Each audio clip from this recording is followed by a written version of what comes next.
महत्वपूर्ण तस्वीर हमारे पास आ रही है। क्वाड के विदेश मंत्रियों की बैठक शुरू हो गई है दिल्ली में और ये तस्वीरें आप देखिए, मार्को रूबियो अमेरिकी विदेश मंत्री आपको तस्वीरों में नजर आ रहे हैं, हमारे विदेश मंत्री एस जयशंकर नजर आ रहे हैं। क्वाड के विदेश मंत्रियों की बैठक शुरू हो चुकी है और ऐसे वक्त में ये बैठक हो रही है जब दुनिया के अलग अलग हिस्सों में तनाव बना हुआ है, जियोपॉलिटिकल टेंशन नजर आ रही है। ऐसे वक्त में यह महत्वपूर्ण बैठक हो रही है। भारत, अमेरिका, जापान और ऑस्ट्रेलिया क्वाड का हिस्सा है और विदेश मंत्रियों की बैठक की ये तस्वीरें आपके सामने।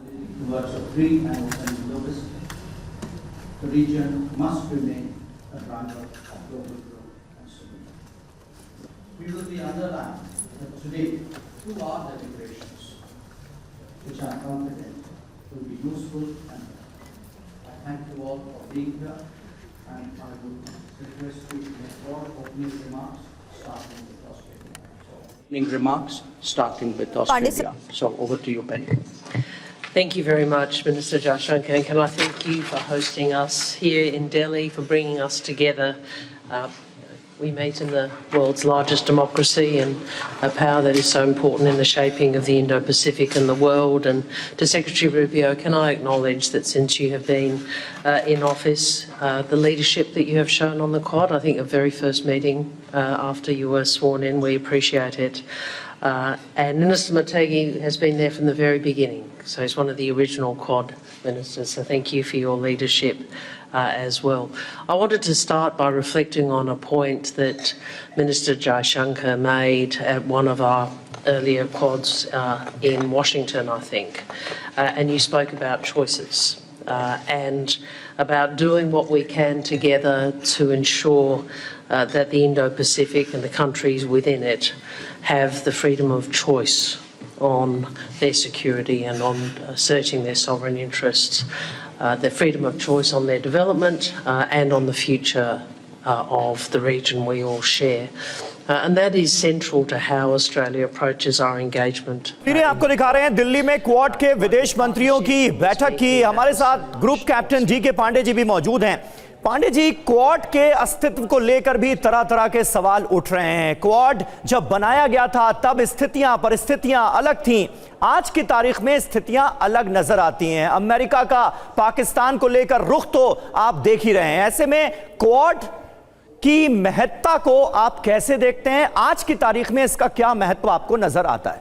बिल्कुल आपने ठीक कहा कि जो क्वाड के चार देशों के बीच में एक शीशे की दीवार थी, उसको टैरिफ के हथौड़े से ट्रंप ने बार बार तोड़ने का प्रयास किया और काफ़ी जो है उनमें दूरियां पैदा हो गई और एक समय ऐसा लगा कि शायद क्वाड समाप्त हो गया है। और इस साल मिस्टर ट्रंप को इंडिया भी आना था मैं इसलिए बोल रहा हूँ कि अभी भी प्रयास चल रहे हैं उसके, लेकिन उसको जो है उस पर हामी नहीं भरी गई। अब ज़रूरत क्यों पड़ी, क्यों एकदम से क्वाड का ध्यान आया? अगर उसको तोड़ना था तो उसके पीछे दो मुख्य कारण है। पहला कारण कि डोनाल्ड ट्रंप की चीन यात्रा, वहाँ गए, जो उनके साथ व्यवहार हुआ, जो खाली हाथ लौटे, वो जो उनके मंसूबे थे उन सब पर जो है कुठाराघात हुआ। दूसरी बात कि ताइवान के आसपास चीन ने जो अब हथियार डिप्लॉय किए हैं वो सारे के सारे वो हैं जो अमेरिकी जो सिस्टम्स हैं उनको किस प्रकार से जो भेद देंगे उसको डिप्लॉयमेंट को देख कर अब चीन के लिए एक जो है अपर हैंड मिल गया है, टेक्निकल एसिमेट्री उसके पक्ष में आ गई है। ऐसे हालात में अमेरिका अपने आप को अलग थलग महसूस कर रहा है क्योंकि ये उसने एक और सीखा कि मिडिल ईस्ट में जो ऑपरेशंस हुए, इतना सारा जो है असला इकट्ठा करने के बाद, इतने जहाज वॉरशिप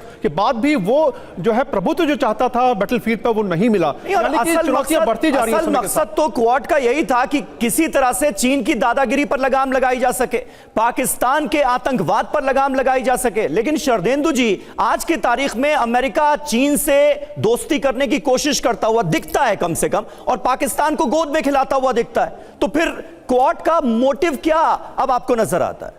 देखिए, मेरा मानना क्वाड की जो संरचना की गई थी वो इंडो पैसिफिक रीजन में की गई थी और जिसमें ताइवान एक बहुत बड़ा मुद्दा था, क्योंकि अमेरिका चाहता है कि जो इंडो पैसिफिक रीजन है वो उसके साथ बना रहे। तमाम छोटे बड़े देश में उसके मिलिट्री बेसेस हैं, नेवल बेसेस हैं, एयरफोर्स के बेसेस हैं, उनकी सुरक्षा और जो सी लाइन ऑफ कम्युनिकेशन पे जिस पे ग्रेटर चाइना बढ़ता हुआ नजर आ रहा था उसको चेक करने की बात चल रही थी। तो उसके लिए बेस्ट ऑप्शन था हिंदुस्तान, ऑस्ट्रेलिया और जापान। इसी वजह से इसकी संरचना की गई। लेकिन बीच में जैसा डोनाल्ड ट्रंप डिरेल हुए, उन्होंने क्वाड को दरकिनार किया और कहीं ना कहीं चाइना से उन्होंने अपने टैरिफ को लेके और ट्रेड को लेके एक समझौता करने की कोशिश की, Right. और जिसके लिए मकसद था रेयर अर्थ मिनरल, जो कि बड़े इनरिच फॉर्म में चाइना की कंपनीज बनाती हैं और जिसकी अमेरिका को सख्त जरूरत है। जब तक अमेरिका की फर्म अपना खुद का इंफ्रास्ट्रक्चर रेयर अर्थ मिनरल को रिफाइनमेंट करने का नहीं कर लेती, तब तक उसे चाइना पे आश्रित रहना होगा। इसलिए उन्होंने क्वाड को कंप्रोमाइज किया।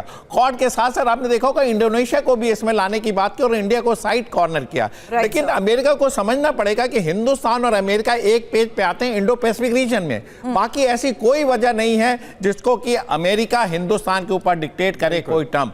लेकिन इंडो पैसिफिक रीजन ऐसा है जिसमें इंडिया का इंटरेस्ट और अमेरिका का इंटरेस्ट कन्वर्ज करते हैं, एक जैसे होते हैं, लिहाजा इसकी जरूरत थी। क्योंकि वैश्विक स्तर पर सप्लाई चेन एक बड़ा मुद्दा, जयशंकर का ये बयान जिस तौर पर सामने आ रहा है, आज के इस हालात को देखते हुए सहयोग कितना मायने रखता है, कितना फ्रूटफुल साबित हो सकता है, ये एक सवाल